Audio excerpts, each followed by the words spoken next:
10 ujutro, zavisno također oko doći sigurno kada se smanjuje.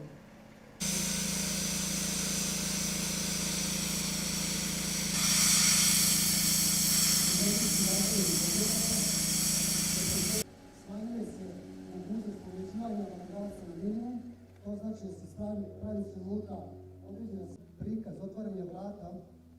Ovaj veliki problem koji se dešava danas, što su bolnice, predškolske ustanove, školske ustanove, gerontološki centri i sve ovdje možemo da radi liftovski prostor i sisteme odvinjavanja.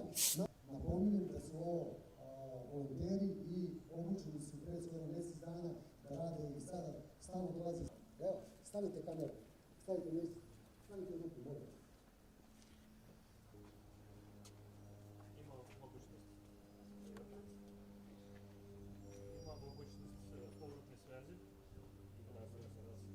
Požari ispod vozila, znači gdje je baterijski deo. Sve simulacije, gašenje, također vozilo ima gdje je crveno, mjesta za sečenje na slučaju može da stigne do 8 bara, da bude plamen do negdje do 4-5 metara.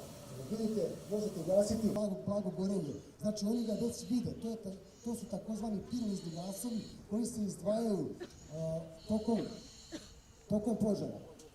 Ovo sve važi, zatvorite. Molim se, Vetar je pomenuo.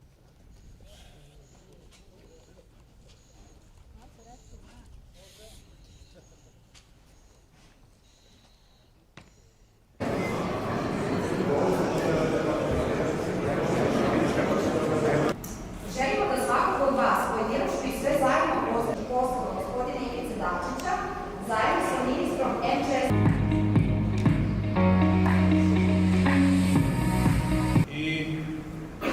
Baš tako lako. Također, važno je istaći da je kroz ovaj